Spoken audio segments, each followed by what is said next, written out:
Don't be sneaking up on me. I mean, you know, hi, gorgeous. How are you? I'm good. Look at you. Look at you. Like I'm just Let me see. I mean, I try. All this in this hat. You know, I have to be bedazzled. Yes, bedazzled. Bedazzled with jewel because obviously, honey, you know I'm a fashion boy. Well, who you're in loves the right suits. spot. You're in the right spot. This is your spot. This is not my spot. It Well, is not my your friend's spot. Meaning This is you where I come- hang out. Yes. Yes. So Hadiyoki, right? Hadiaki. Girl, you know I'm from Detroit, so It's you get a I'm pass. like Levita Alizé Jenkins. So what is it? Don't get on par with me, bro. Welcome to Hadiaki. Hadiaki. Hadiaki. It's Japanese. Okay. So this is Hadiaki, and this is where I get all my suits. And a lot of people get their suits from here. Yes. So when you are in need, which Okay. you are always all in need. I'm always in need for a suit, baby. Yes, a finely tailored suit. This is where you come. And it's an experience. That's what they pride themselves on. It's an experience. I love Cocktails, experience. cigars, chill. And it's a great experience, yes. So I love it here. The Good. energy, the vibe, and everything. Well, you got the good energy, you got the good vibe, and the good fashion. I mean, my Thank sis got this you. tutu, I baby. got a little tutu Little for you ballerina. today. Are you ready for the reality of the king experience? I totally am. Let's Thank you. go, boo. Do it. So where we sitting at, You're girl? gonna sit over here. You gonna sit your butt right over Ah! there. I'm gonna sit right here. Direct me, baby. Yes. I'm so happy to do this. I am too. Thank you. Listen, you know I love you. You know that. I mean, listen, Thank you have been a part of our lives, right? When I say our, you know, I mean the community, the culture, Hollywood. I mean, the best part about my job, Terry, is the fact that I get to talk to people who I watched as a kid. Yeah. And to just Are really... you trying to call me old? No! I get to talk to people that I watched as a toddler. No, I wasn't a toddler.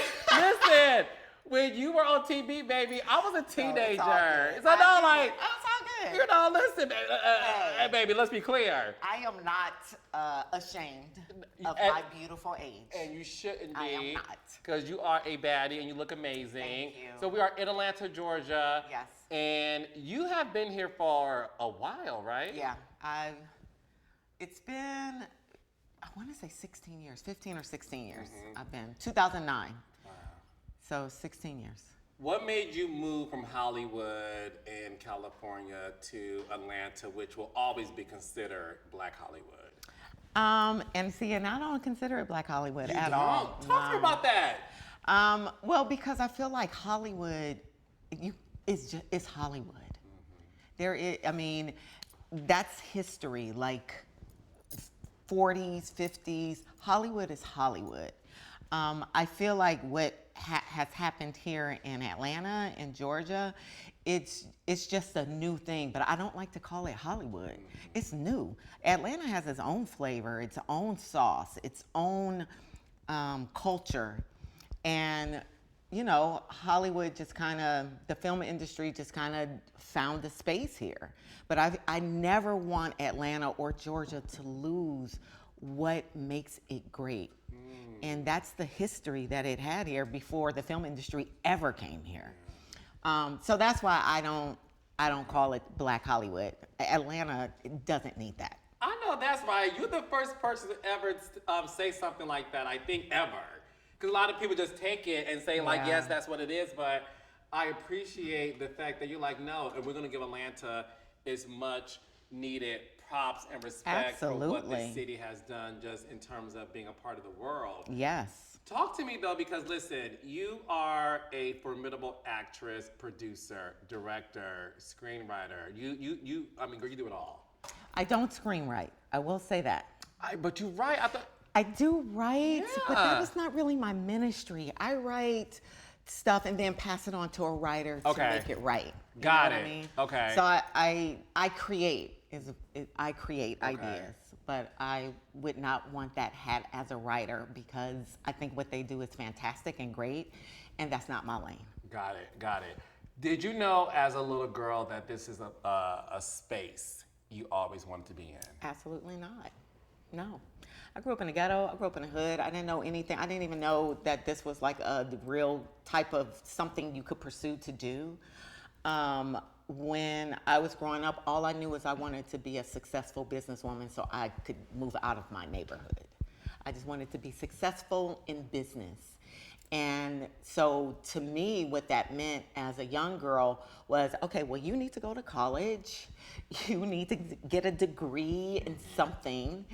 And so that was my focus, but I didn't know what the something was gonna be until I got to college, and I was like, I was a business major at first, and then I changed it to a liberal arts major.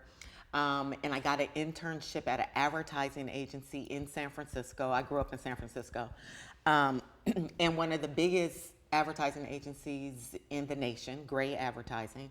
So I had an internship there. And one of my assignments was to interview all the people in the office. And what was really interesting, and I don't know if it was just because it was in San Francisco and we're very artsy and eclectic out there, but everyone started out as theater, something in the theater. All these people working in this advertising agency had started out in theater.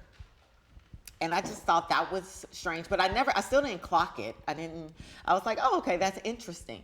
But I was thinking like the energy and the vibe of working there was very creative and all that. I was like, I could do this. So I really thought I was going to be in the advertising business. And it was just a fluke that one day, a friend that I went to college with, he was recruiting girls for a Miss Black California pageant. And so we were young. We were like, whatever, like, what you do in the pageant? What we need to do? So I was always a daredevil, always saying yes to different opportunities that presented itself. I've always been that way. So I was like, yes, I'll do it.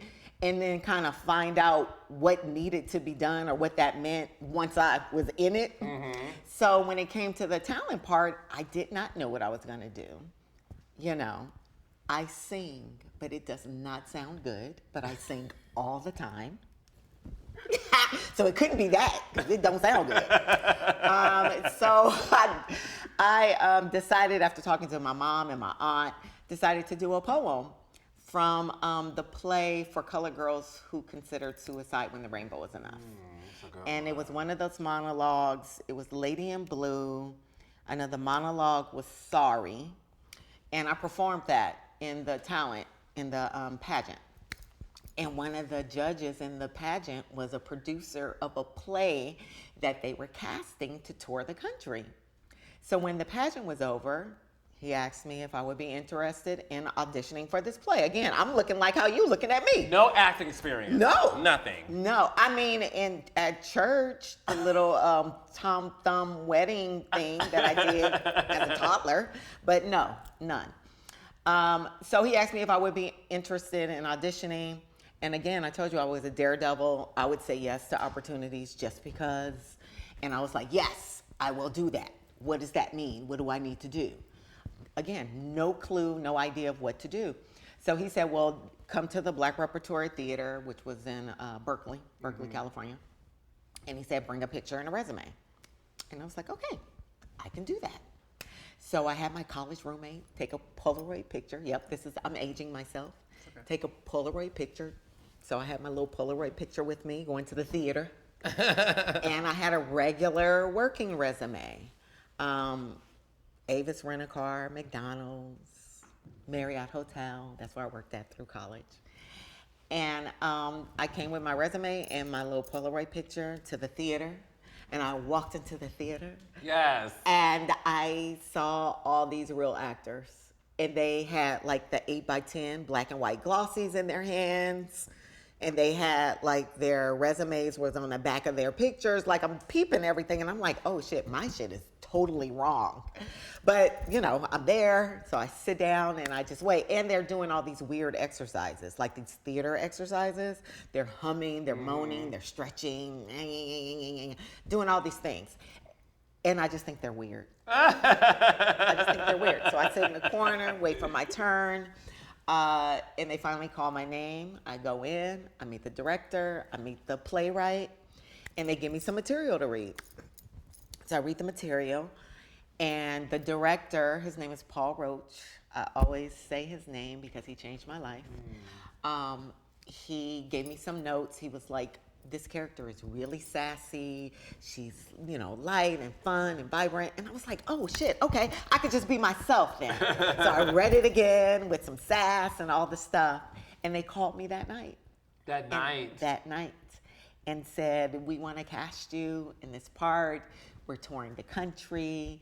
We'll travel around. We cover all your expenses. We'll pay you $400 a week. I was like, what? I made it. I was like, Mama, can I do this? And she was like, yeah, do it. Go. How old were you at the time? I was 20. You were 20 years old. And was the producer who was a part of the judging panel, the pageant, was he also in the audition room? He wasn't. He wasn't. So you didn't get the job based on like him just saying, that's who I think should No, he wasn't in there. But his name was Mark Wilder.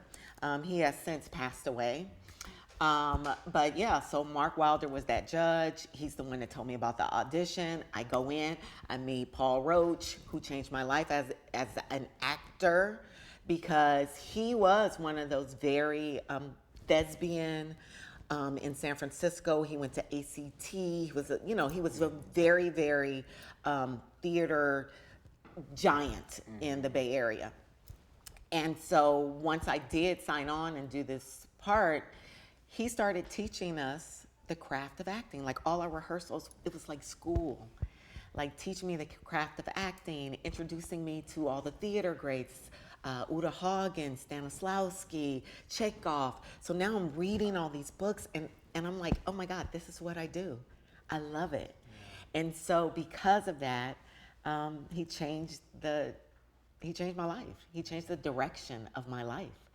And the playwright was David Talbert. It was his very first play.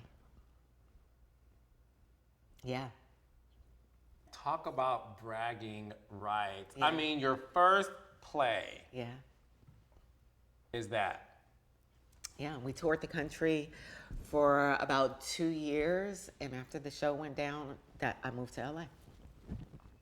And you was like, I'm an actor. Yep, I was like, I'm an actor. I'm gonna be on TV. I was like, who knows? I'm gonna be on TV.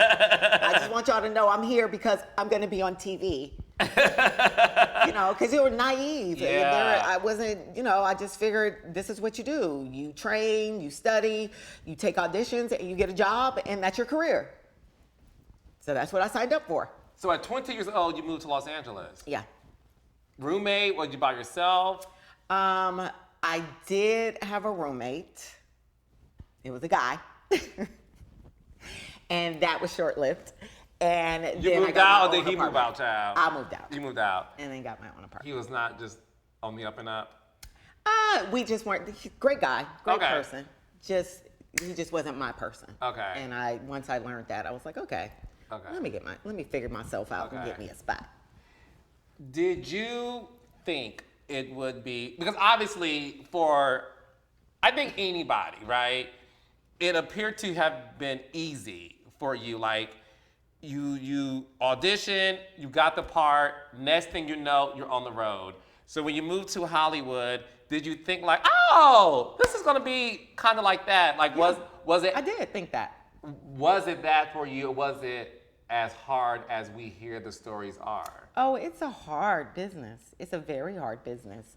But still, even with it being a tough business, I still enjoyed the journey of it. I was fresh, I was new, I was learning new things, meeting new people, figuring out how do I get, I was just figuring everything out at that point. So I didn't really know what was the right way or wrong way. And that's the best thing that you could be as a young artist, because you're free And it's not until you've been in it for a while and you kind of learn how it goes and you start to get a little jaded, be like, okay, so it's not even about talent. It's not, it's not just about talent, I should say. Yeah. It's so many other things, and it's a million people trying to do the same thing that you're doing. How do you become the one to get chose? And you really have no control over that. The only thing you do have control over is making sure you're prepared when it is your turn. So for me, it was always about being in classes, going to networking events. So that's what I poured myself into when I first got there. I was in all kinds of acting classes and just built a village through that. How old were you when you got the Steve Harvey Show gig? So I want to say it's about 5 years after I moved there. So I want to say I was like 26. I want to say I turned 21 by the time I landed in. I was 21 by the time I landed in LA, and about 5 years later, I got that Steve Harvey Show audition. Now, how did you land that? It was the normal audition process, and now I'm like 5-6 years into being in Hollywood. And so I know the routine now. You get your auditions, you get a call back, you get another call back, then it either ends or it keeps going. And so by the time I got the Steve Harvey Show audition, I had tested maybe for 2 pilots before. So I had really gone all the way up, almost getting it, didn't get it. So that happened to me about 2 times before I got the Steve Harvey Show. Do you remember those 2 roles that you were close to getting? I remember one was, this is such a crazy show. It was Homeboys in Space. You probably don't even know about it. Yeah, I do. Homeboys Outer Space. Homeboys Outer Space. On the with UPN. Flex. Yes. Yes. With Flex. I know exactly what you're talking about. I watch you, girl. I know. I'm like, So yes. I tested for that. Who got that part? I'm trying to remember who got it. Only lasted. You know what's so interesting? I remember them pulling off the air. Do you know the story? I don't So, remember girl, at I'm a kid. least. How Okay, do when I you say remember? kid, How do you know this? I'm a student of information. Okay. Like when I tell people like I'm in this business because I studied this as I was a child. Yeah. I was a consumer, but I just would consume hours and hours of television. So I remember watching UPN because they had, it was a thing back then. Yep. So long story short, Terry, that show comes on, and it was so controversial because of the title, Homeboys Outer Space, right? Ooh. And they were like, what type of BS is this? And long story short, it lasted for like a few episodes, and from my memory, they yanked it off the air because the ratings were so low, like extremely low, that they were like, this show is not getting a season 2. Okay. And that's why I always believe in this, because you're spiritual like me. Yeah. I always believe in this. God's rejection is God's protection. 1,000%. Agreed. So that wasn't meant for you. Absolutely, it was Yeah. not. And as a young person at that time, I didn't realize It's that. devastating. It's devastating. Yeah. Because it's always more devastating when you get so close and then you don't get it. That's getting an audition and getting a call back and then getting a call back and then it goes away. We're used to that. But getting all the way there and you thinking like you're gonna get it and you're gonna make this money. And you got the table read? You have to do you know your contract, you sign your contracts, what your contract is gonna be before you get the job. You sign those papers. So now you're like, oh my God, I can make this much money. I can help my mom. I can da-da. And then you don't get it. Mm-hmm. So then I get the Steve Harvey Show audition. And when I first get the audition, Carlos, I'm like, oh my God, this is so easy. I know her. Like, oh my God, I know her. This is my friend across the street. This is my friend down the street. This is me. This is us. Oh my God. So immediately I fell in love with her and I just had fun with her. It was the easiest audition I've ever had, and still to this day, the easiest audition I ever had. So I kept getting call back after call back after call back, and then finally got to test, had to sign my deal. I'm like, oh God, I've been here before. And I remember getting that deal, and I was like, oh my God, this is a lot of money to me at the time. It just felt like a lot of money. I was like, oh my God, this will change my life. This will change my mom's life. This will help us. And so I go in, and it's like, it's a small theater, right? If you can imagine, like just a small theater, but it's like the seats that go up, and then you at the bottom, and the seats up. And the seats are all filled with studio heads, writers, producers, directors. And it's my first time with that. And I walk in, and I'm like, oh, hey, you guys. And so now I get in my head, and I start to get nervous. I'm like, oh my God, all these people are watching me. Oh my God, what about this contract that I could possibly get? What about what I could get from my mom? So I'm thinking about all the wrong shit. Like Levita, where is Levita now? Right, tap in. So I do the audition. It goes okay. To me, it was not, like up until that point, I was killing it.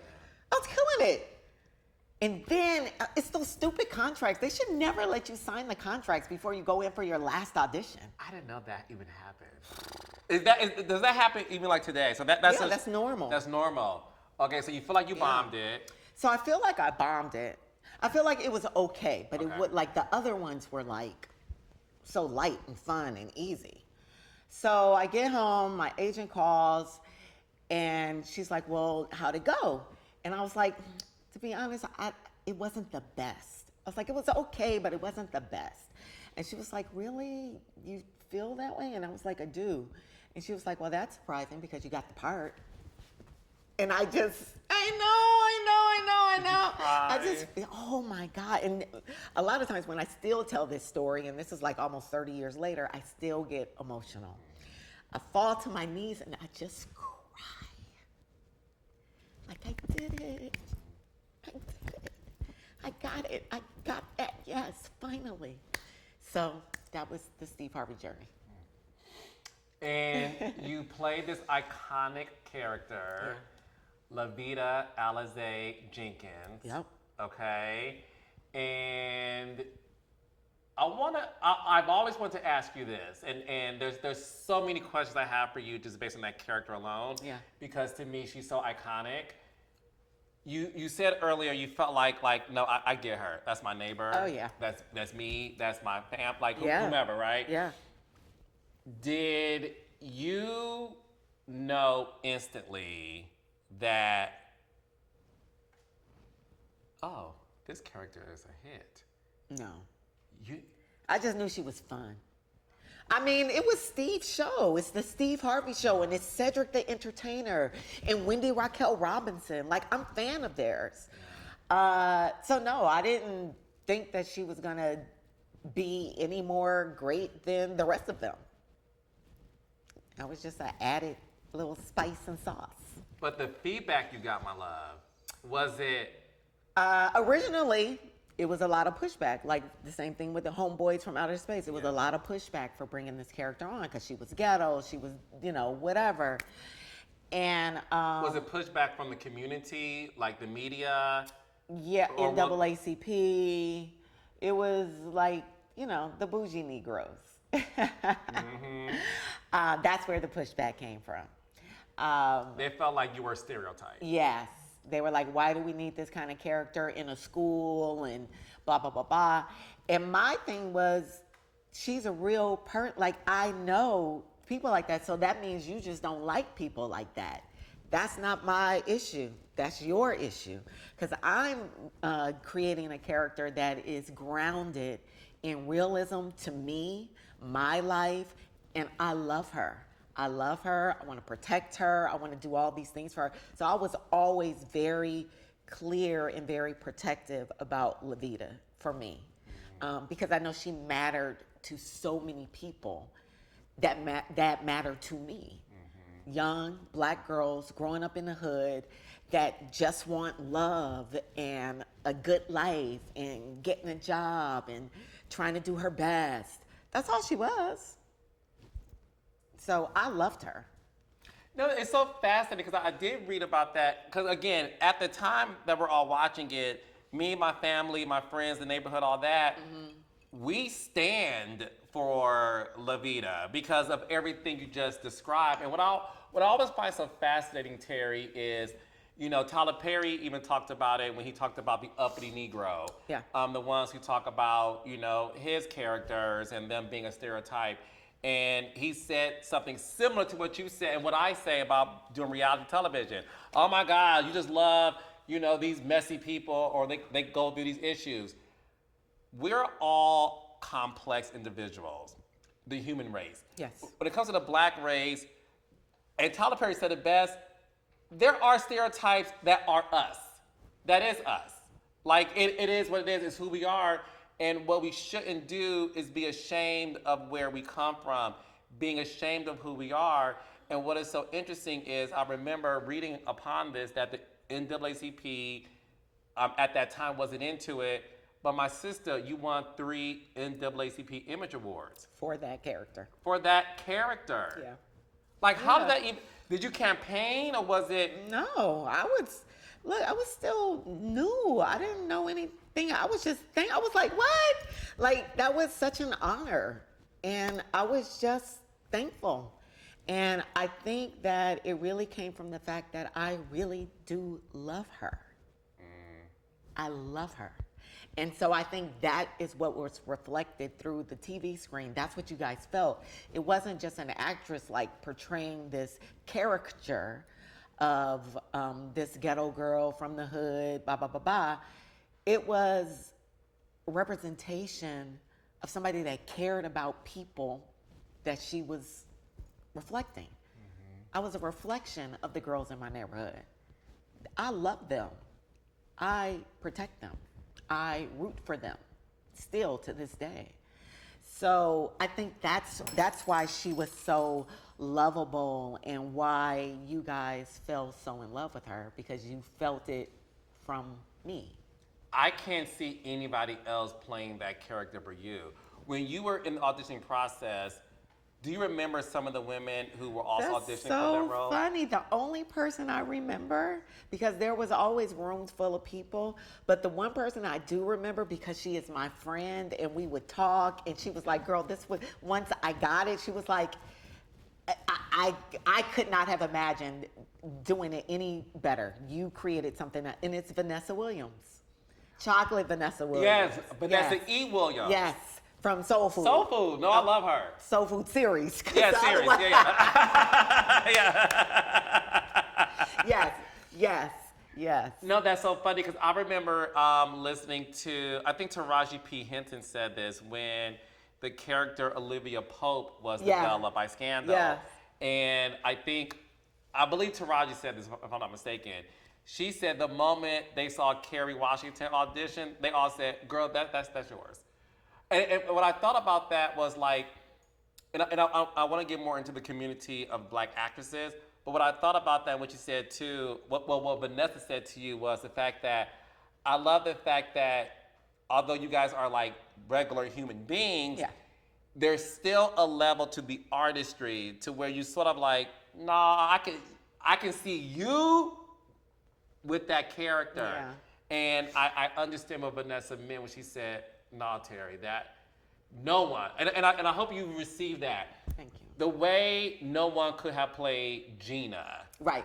And Martin. There's no Right. one, no one could have played Pam. Right.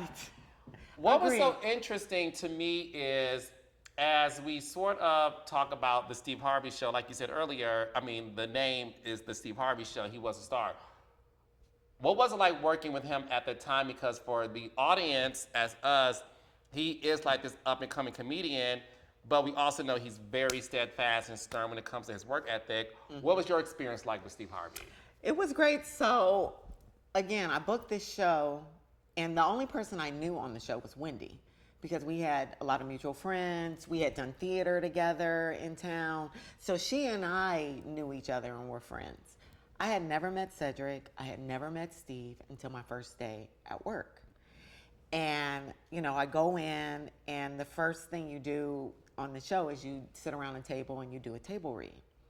So that's when I was introduced to Cedric. I was introduced to Steve. And, you know, they're silly and crazy and fun. So that table read was silly, crazy, fun. They embraced me right away. When Cedric and I, once we went to rehearsals on the stage, Cedric and I, our chemistry was just like we had known each other forever. And this was my first day meeting this man. And it was just so incredible. So Steve, like you said, he's a hard worker. He's always full of freaking advice, whether you want it or not.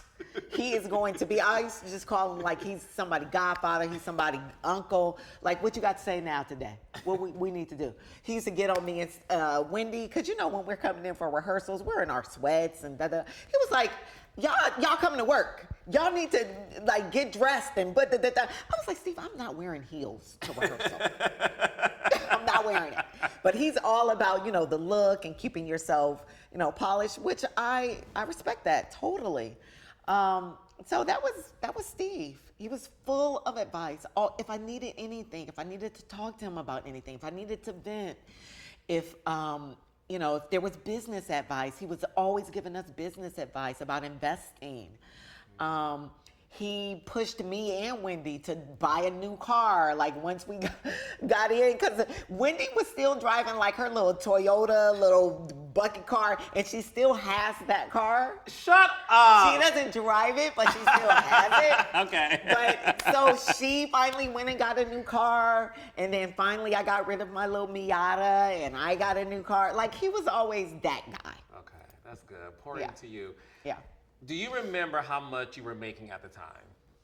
I remember when I made that contract, it was $13,000 an episode. Yeah. And by and how many seasons was the Steve Harvey show?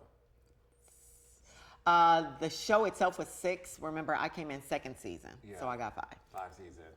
Do you remember what your rate was when you left, when the show was over? I mean, they were like, I think the bumps were like 3% bumps or whatever. So it was just whatever those little small increments were. One thing that I've learned when it comes to black actors in Hollywood is what you just said earlier about Wendy in the car and like you with your car is just because you're on a hit show, you don't go crazy with your money. No. And I know that sounds like a lot of money to say $13,000 per episode, but that's what, like maybe 5-6 months of work or whatever. And then you don't know when you're going to work again, right? So we were always, even Wendy, very frugal. Because you know you got to stack your money because you could go a year, 2 years without booking anything. That's the norm. That's, you know, the regular regime of an actor. And so you always have to be very smart to make sure you are stacking when you are working because the industry, it has no loyalty to you at all. So, you know, be smart when you're making it because you don't know how long it's going to be till you're going to make it again. Do you recall a moment when the show ended and you felt like, all right, I did 5 successful seasons of this. The phone's gonna be ringing, and I'm gonna like 1,000%.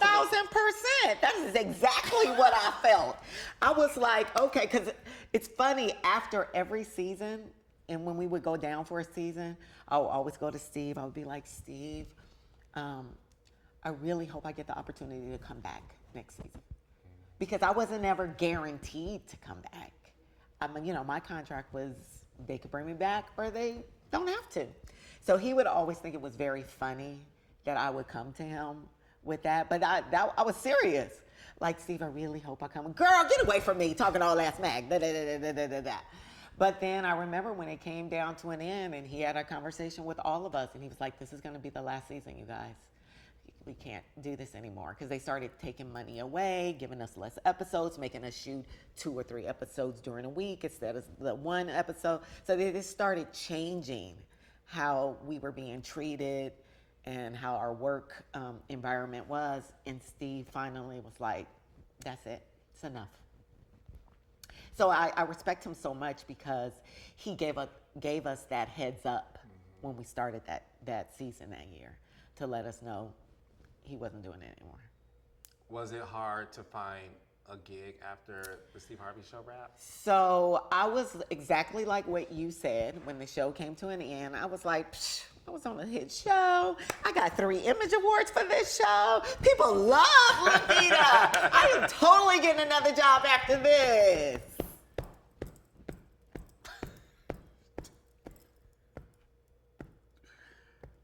Thank God for Felicia Henderson, because she did call me, call my reps, and she offered me a part on Soul Food, the series.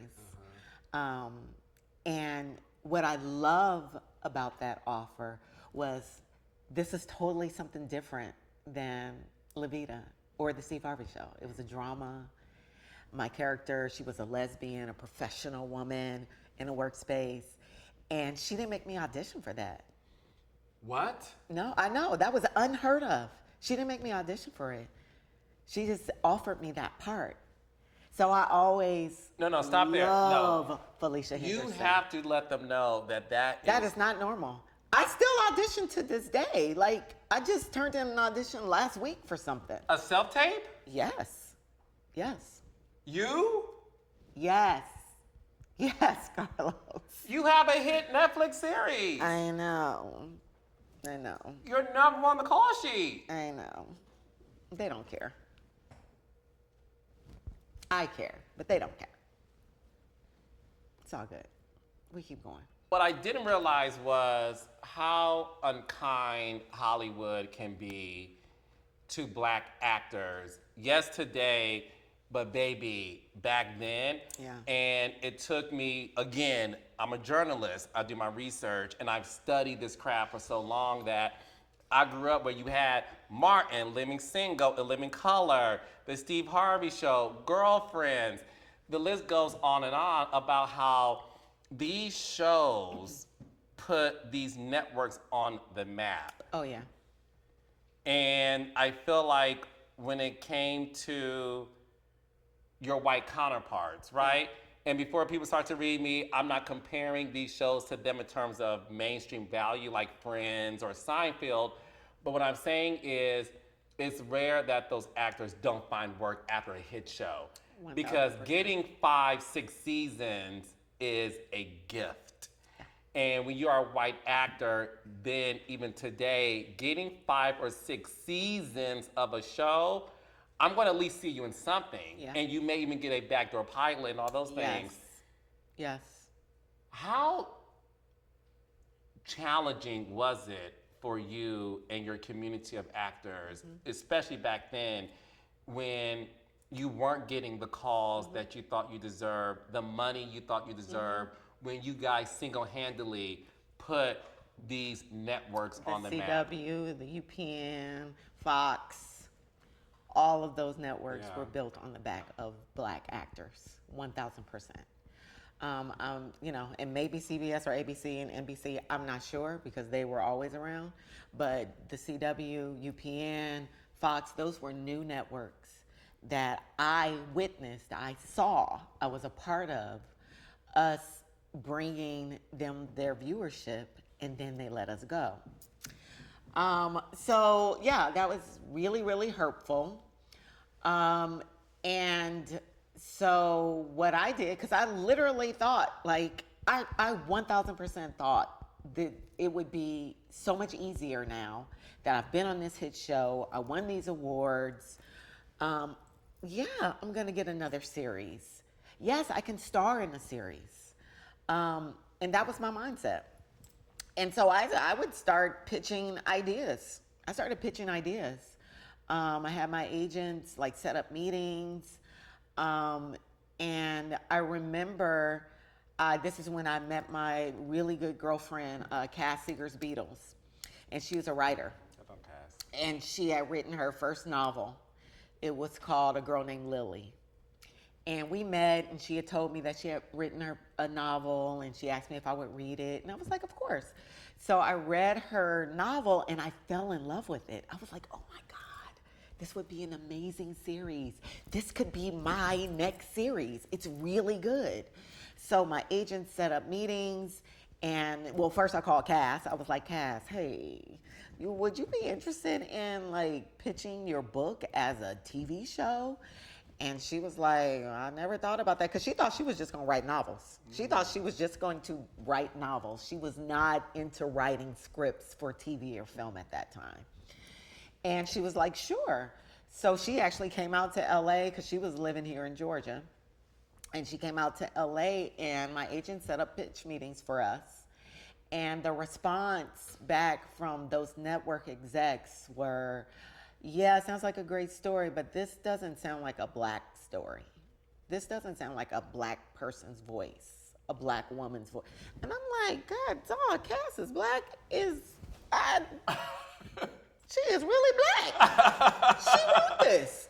So what do you mean it's not a Black person's voice? So that lit a fire under me and Cass. And that's when we established Nina Holiday Entertainment, a production company that we had started years ago. And we started that with the vision of creating opportunity for me and my peers.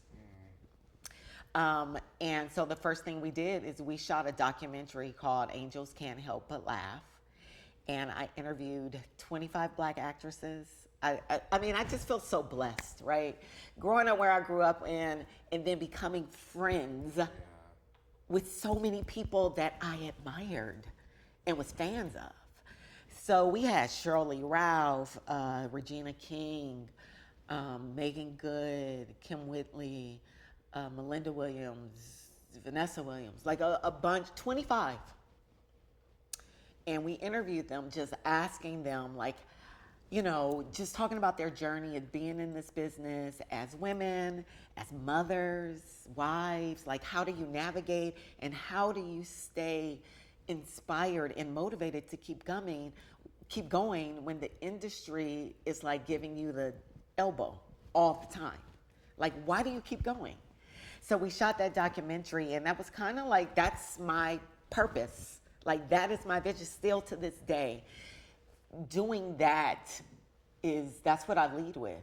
It's like, we are representing each other. We are reflections of each other. We are each other's loudest cheerleaders. That's who I am.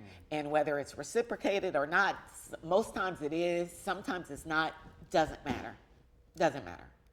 We have to stand up for each other. Vivica Fox recently did an interview with Lena Waithe. And she talked about the auditioning process she had to experience. And she talked about how she was, you know, you would see the girls in the audition, but at that time, you couldn't even say hi to each other because you knew it was one role. And that one role, you got 25 Black girls fighting for it. Yeah. Okay? And how the perception is there's no sisterhood. There's no sisterhood because we weren't comfortable to even say hi to each other because we were told by our agents and our manager, go in there, stay focused, get that role, because you know if you don't get this, you may not have a job for a year. Yeah. Do you know what I mean? So the fact that you are creating opportunities for your people, you talked about when you did the documentary, you asked your peers, what keeps you going? So I want to ask you that. What keeps you going? Because this industry is not nice At all. to Black women. It's not. The world isn't nice. The world. So it's not even just our industry. The world is not nice to Black women. No. The world is not nice to Black women. What keeps you going though, TERRI J VAUGHN? Because for all intents and purposes, look at you. You are stunning. You are funny. We grew up watching you. The fact that you have to still provide a self-tape, and what I want people to understand who may not get the business is, it's literally when this camera right here, and you record yourself and you're auditioning, and there's nobody in the background. Yeah. It's you, the script you memorize, and it's a camera, and you submit that hoping that I'll get the gig, which isn't the best way because you want to be in the room and you Yeah. you want to be able to have the agents, producer, the cast, and the director to feel you. Yeah. What keeps you going? Because there's not a lot of black sitcoms on TV today, and it's 2025, and we're being told that America, is nicer to black people, but I don't see any black shows in 2025 that I saw in 1995.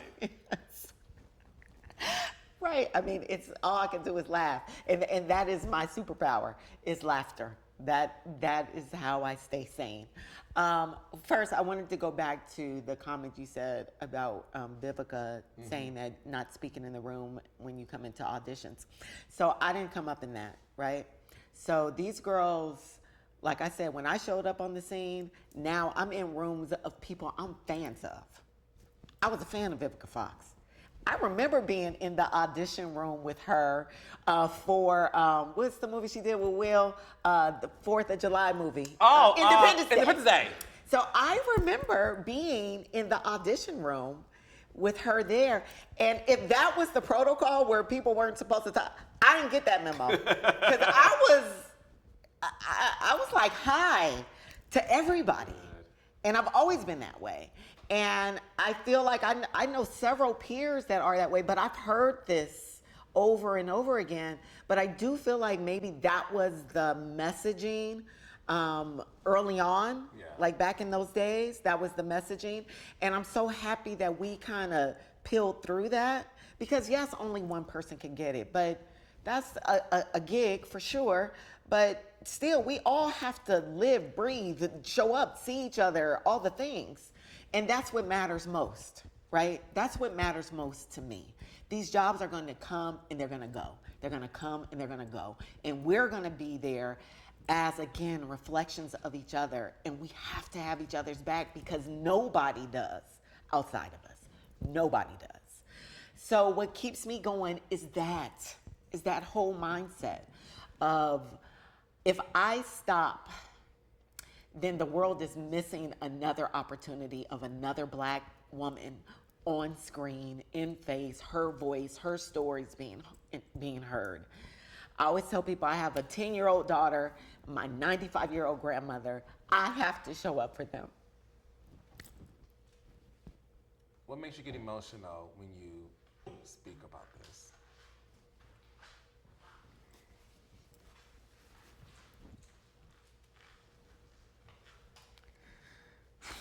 This is exhausting.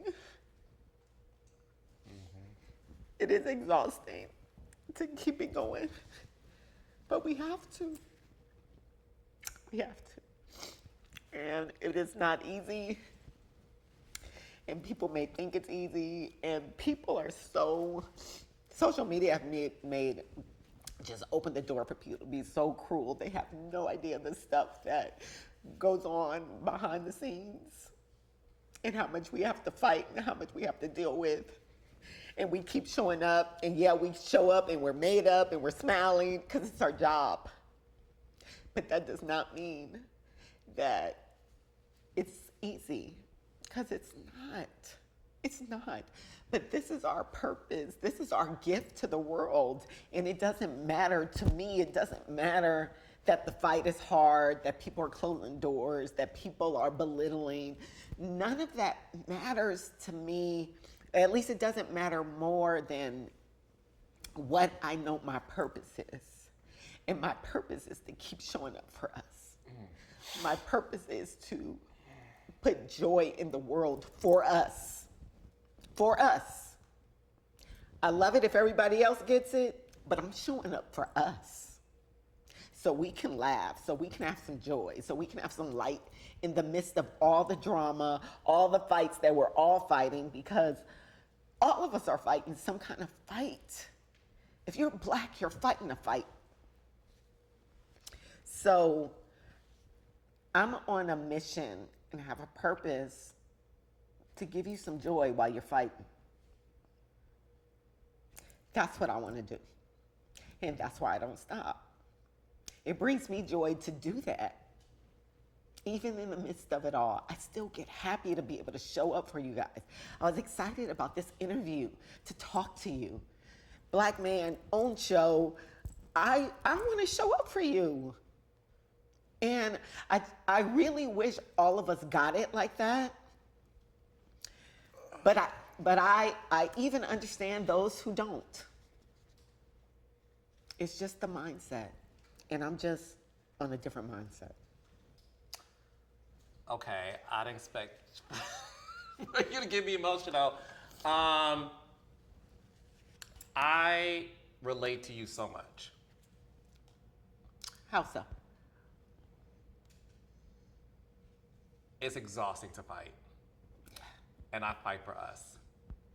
And social media can be cruel because they think they know everything. Yeah. And I know what I signed up for, and I get it. Yeah. I produce reality television to where the genre itself is not respected. Yeah. I produce reality television to where all my shows are for Black people. And you're damned if you do, and you're damned if you don't.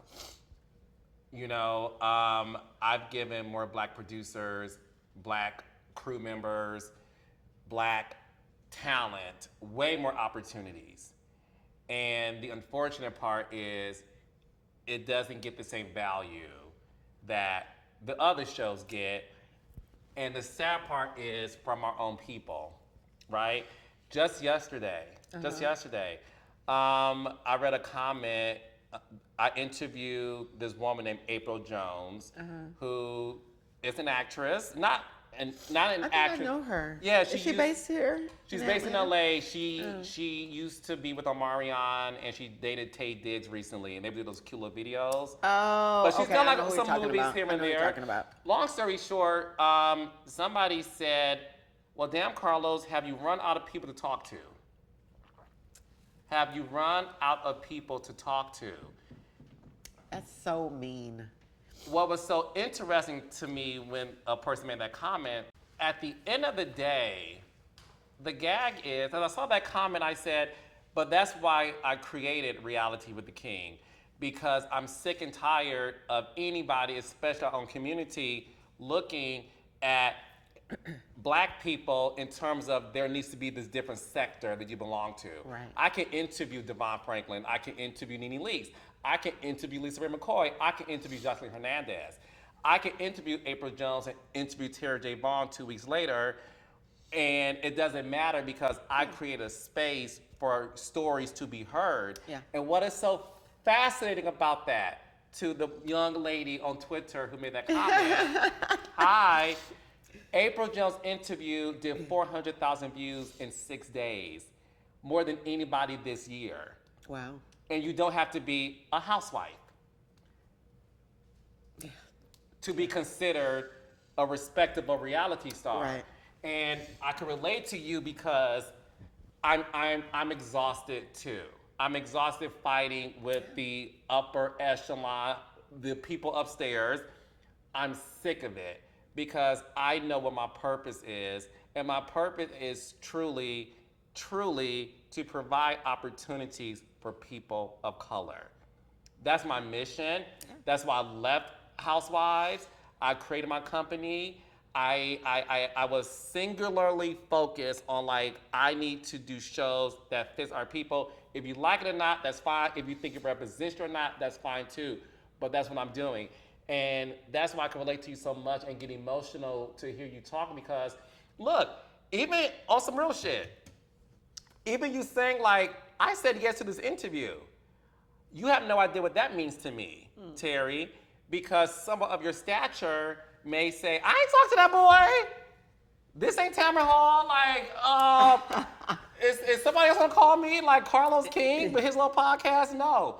But it's the fact that you did say yes, that again, you and I are the same in the sense of we're not only talking the talk, we're walking the walk. Yeah. Because you and I both know, and we ain't gotta say names because we're not messy like that, but we know so many people, Child, I'm sure you do too, that loves to get on social media and say what they're doing for y'all, but behind the scenes, baby, they ain't doing a damn thing. But it's people like you and I who are like, no, we know what it's like to feel marginalized. We know what it's like to feel ignored. We know what it's like to make these corporations billions of dollars. And we should be satisfied with the chump change we get because we know that it's not something that we're going to get anywhere else. And that's why I am so proud of the landscape you're doing. And I'm so proud of the fact that you decided, I just don't want to be an actor. Let me get into production. Let me get into directing. Let me really work with people to really build this community. And the fact that you're doing that, my sister is amazing. It's amazing. It is amazing. And I understand your pain because it's unfortunate, Terry. It should be easier because we were told as long as you do the work, it's going to get easier. And baby, I'm sorry to tell you, if anything, it's harder. Right, it does. It gets harder. The biggest thing that I hate about those comments, right? When you talk about the person on Twitter that made that comment about the lovely actress that you interviewed, it's like, how hurtful is that? Not even just to you, but to her. Like, why would you say that about her? Like she's not good enough. Who are they to say who's good enough? Why? I just don't understand it. Social media has really just fucked stuff up to me. I hate that people could just say anything. It really disturbs me. It's like, you guys, because we have to fight against so much in this world, right? It's so many people against us. Why are we against each other? It makes me mad. No, it does. It makes me mad, Carlos. I want to fight. But you are fighting the right way. I want to sock somebody. Well, no, I want to sock somebody in their throat, right in their neck. I want to. Okay, that's what I'm feeling. I got it out. I had to say it. I had to get it out. You got it out, okay. Okay, now I'm back to peaceful. Okay. Now I'm back to peaceful, balance scale, the Libra. I know. Self. We're both Libras, so we're trying our best to be like this balanced person. But you know, I ain't a killer, but don't push me. That's the Libra motto. But that's why I'm so happy when I saw the success of The Governor. Oh, thank you. And we have to talk about My Love, how that came about, because again, it's not easy to work on something, pitch it, develop it, and all of that. And to see it on Netflix, which reaches over 190 countries.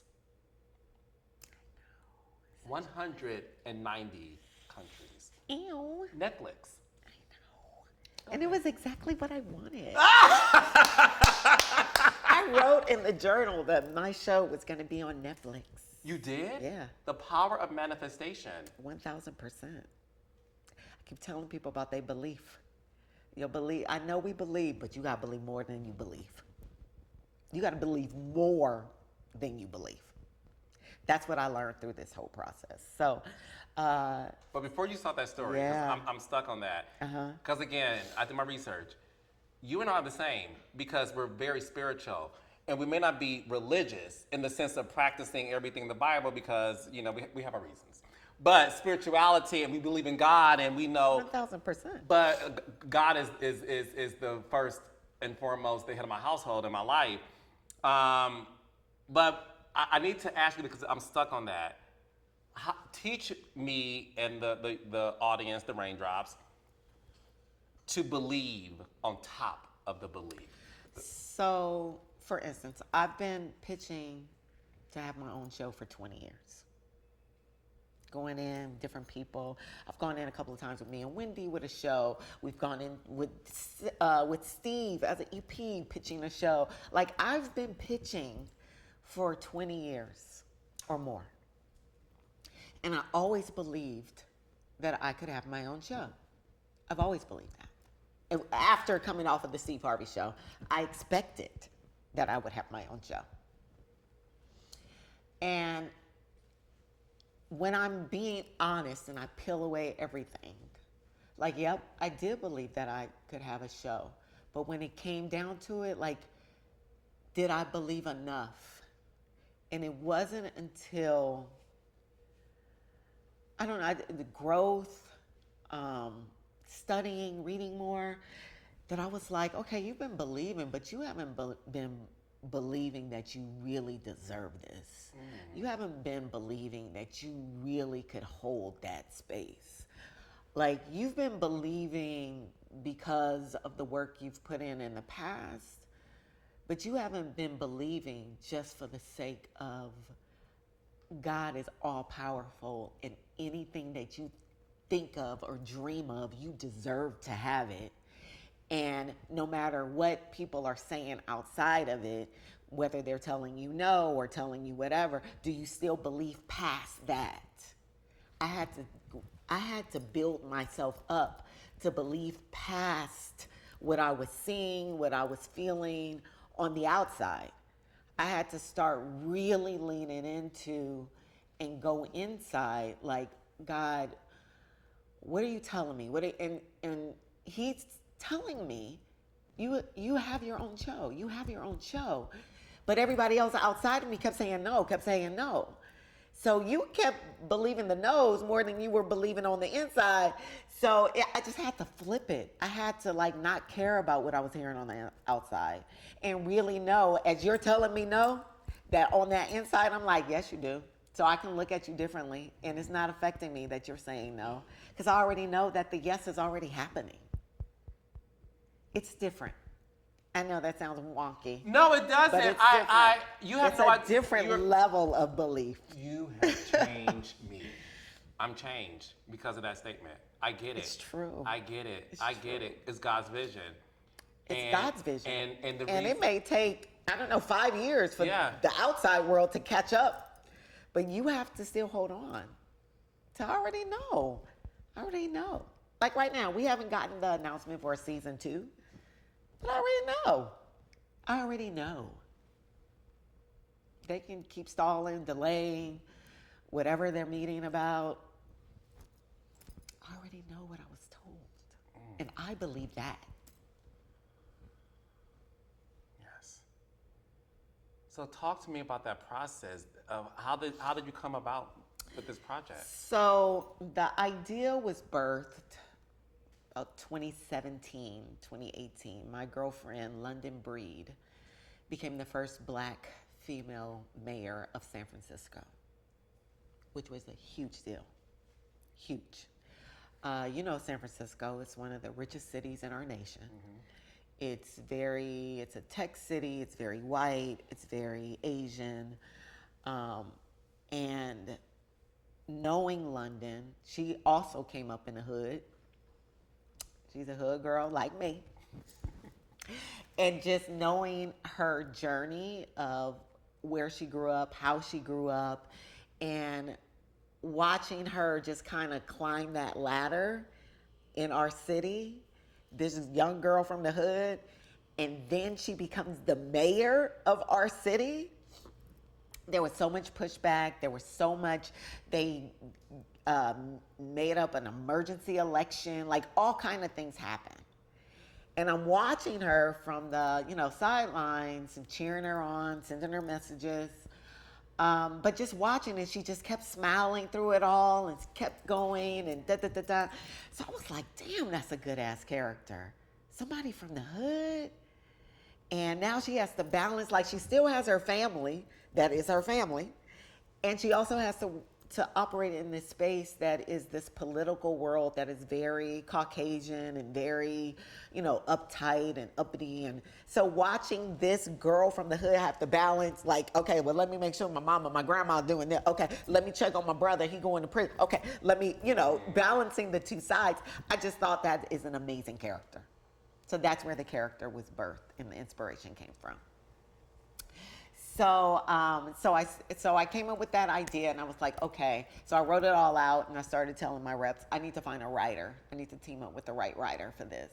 So I met with several writers and landed upon Naya Palmer, who became my co-creator on the show.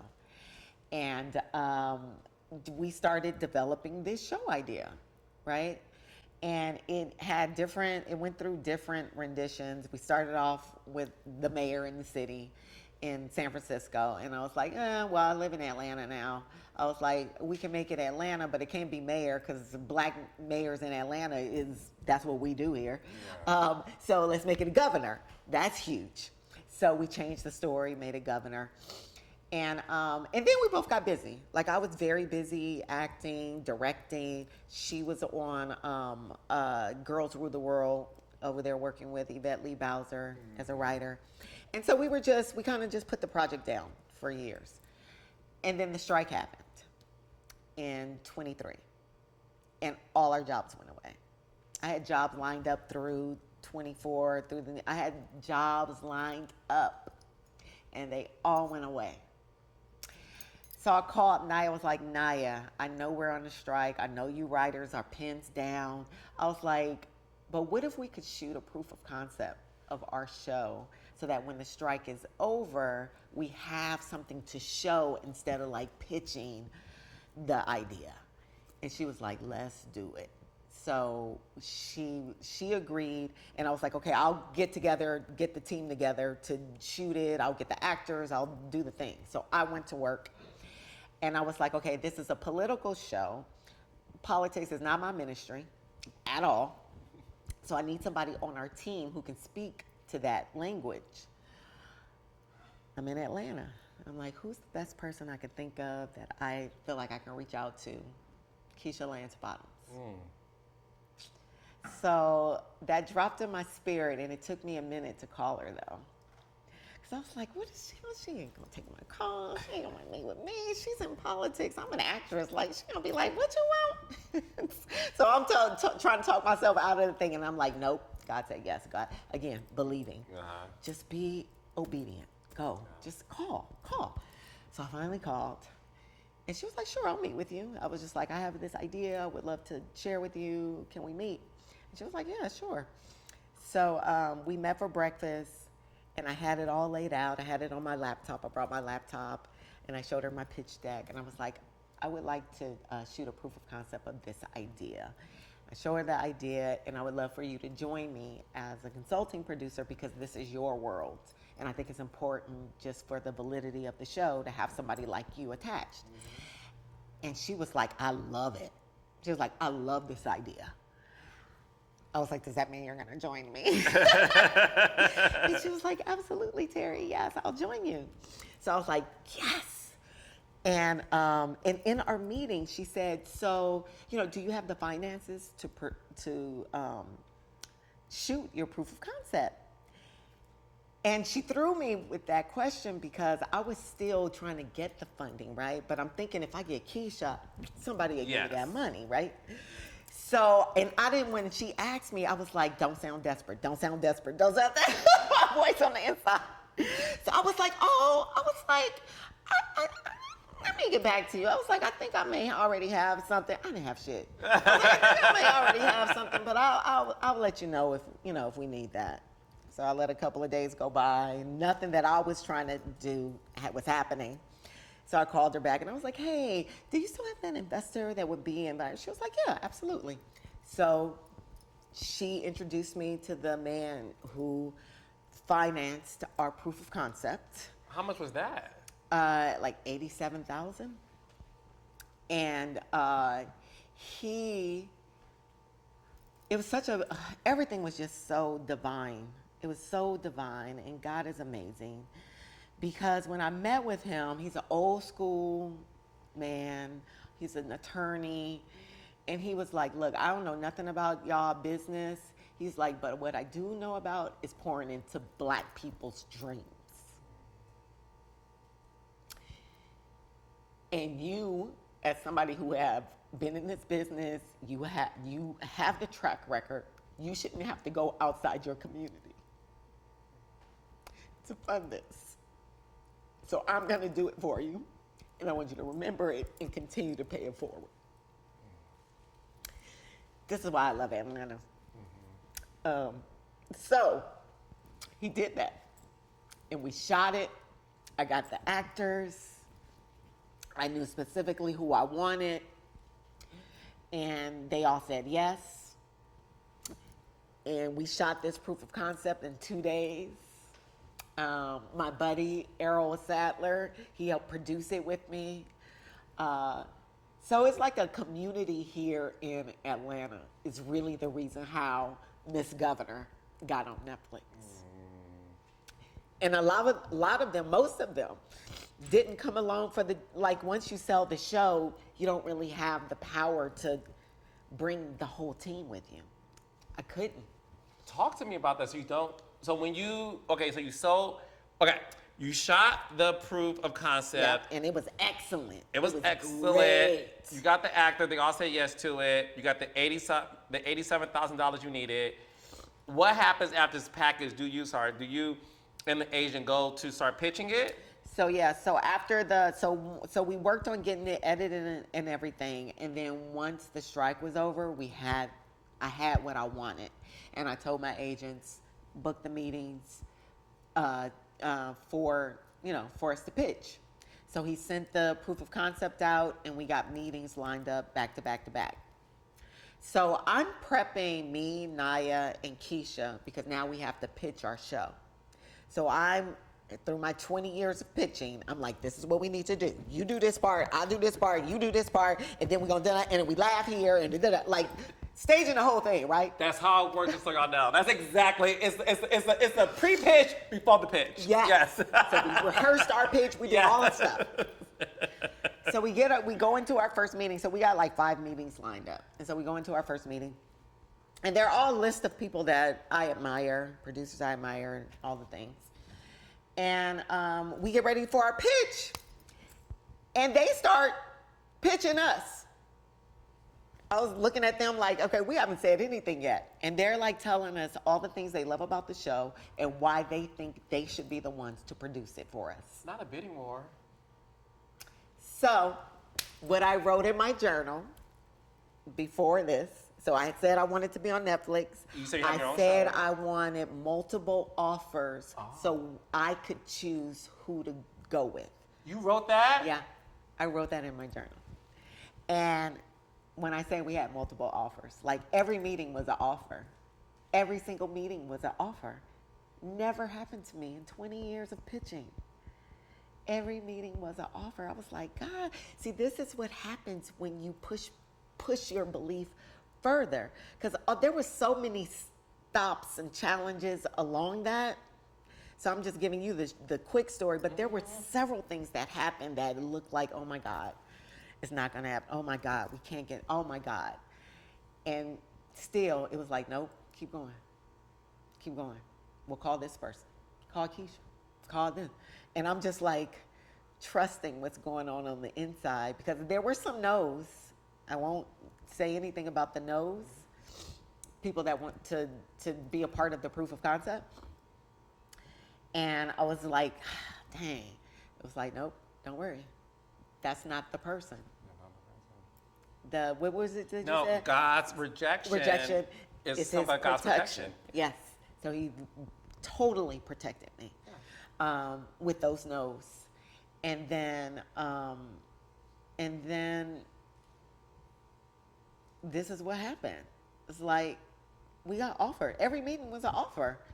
Like literally, they wanted to keep setting up meetings, and I was like, "Stop! No more." I literally told my agent, "No more meetings."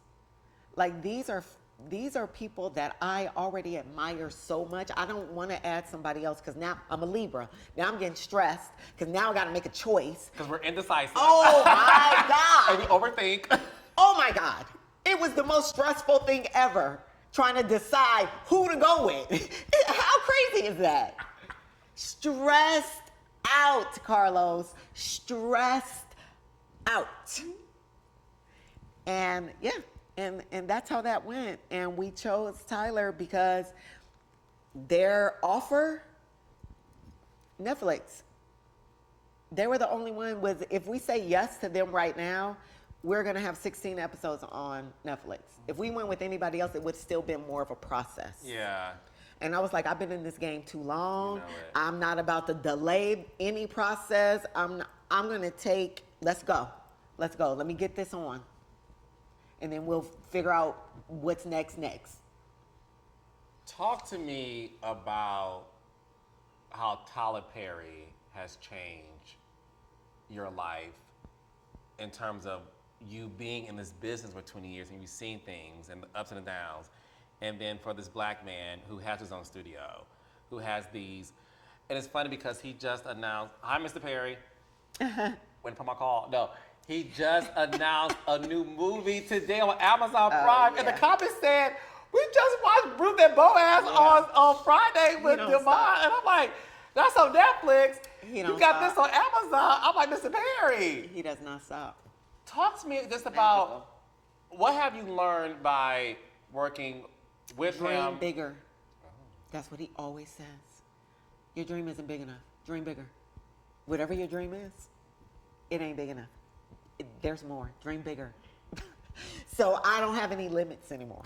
I don't have any limits on the dreams that I have. Like, dude, no limits. And I 1000% believe in those dreams. So they're going to happen. They're happening. I'm living, I'm breathing. Those dreams are happening right now as we sit here and I'm talking to you. It's like a seed in the ground right now. It's just the sprouts are sprouting on that seed.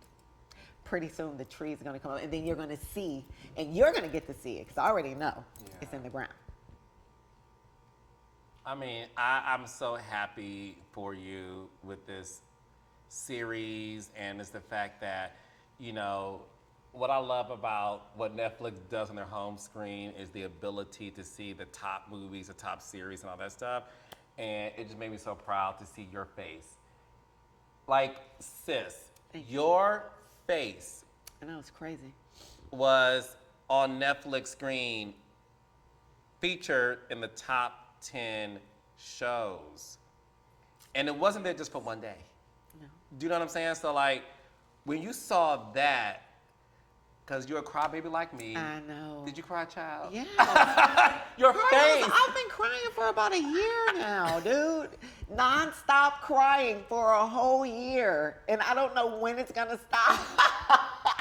I don't want it to stop. But I'm good. These are happy tears. Yes, they are happy tears. They really, really are happy tears. I'm so thankful. I am thankful for Tyler's yes. And yes, that changed my life because I got a show on Netflix that I created that came out of my mind based on another black woman's experience.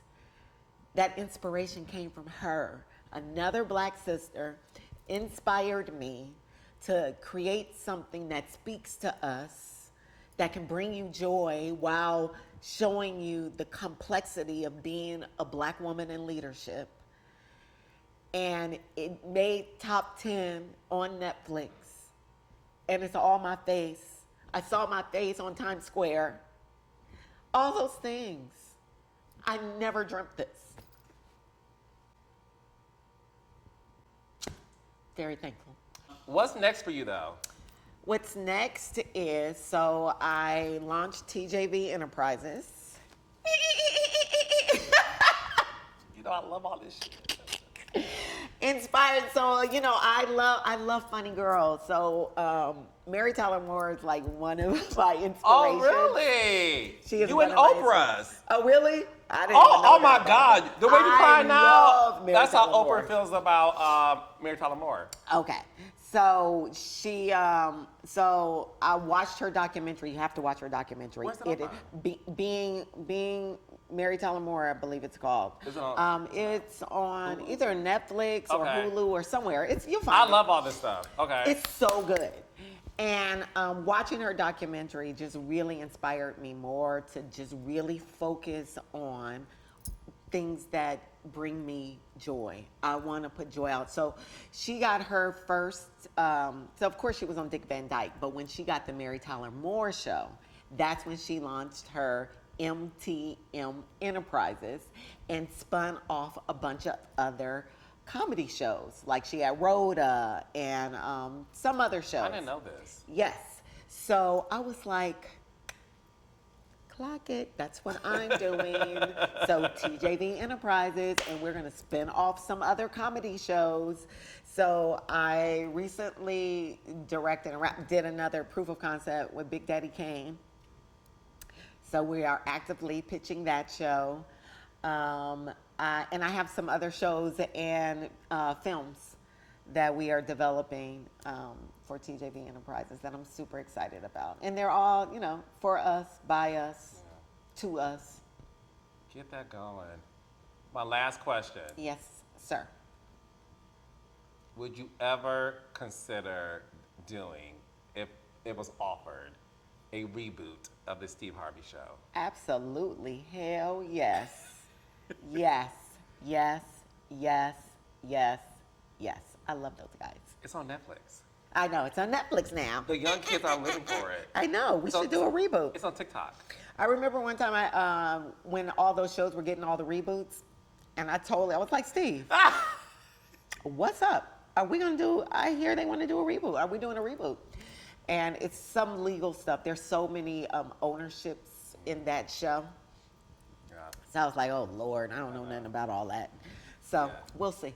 We'll see. But no, listen, I am so proud of you. Thank I'm you. proud of you as a Black person. Thank you. I'm proud of you as an actor. I'm proud of you as a director. I'm proud of you as a woman, a mom, a wife, a person who has decided to be of service. Yes. Because one thing that people don't understand the word of God is we're all here on this earth to be of service. And the way you are of service is is what Mr. Perry said to you about, like, yes, I'm gonna open this door, pay it forward. Like, the world needs to understand that it is our job to pay it forward. And that's how the universe continues to bless us, because once you bless somebody with that opportunity, God blesses you with an abundance of more. So you can keep.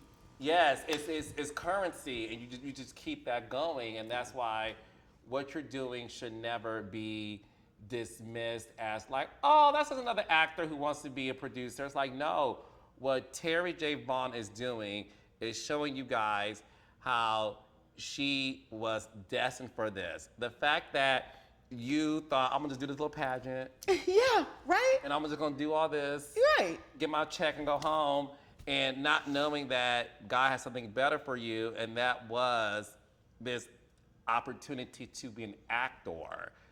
I think, listen, not to tell you what to do, but Tell me what to do, Carla. no, Don't not tell what me to do. But I will say, if there's ever a moment where there's a question mark, if I were you, I will always go back to that 20-year-old girl who just decided to just show up.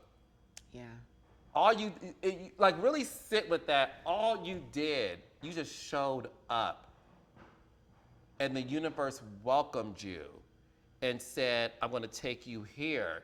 And what I hope the raindrops, the audience, really understand from this conversation we just had is, if you only show up and you believe outside of your belief, anything is possible. Anything is possible. So thank you for Yeah. this. Thank you so much. Oh my God, I love you! Oh my God, I'm so powerful! Thank you. Oh my thank you. God, I That was didn't expect great. to be inspired like Oh this, my God. girlfriend.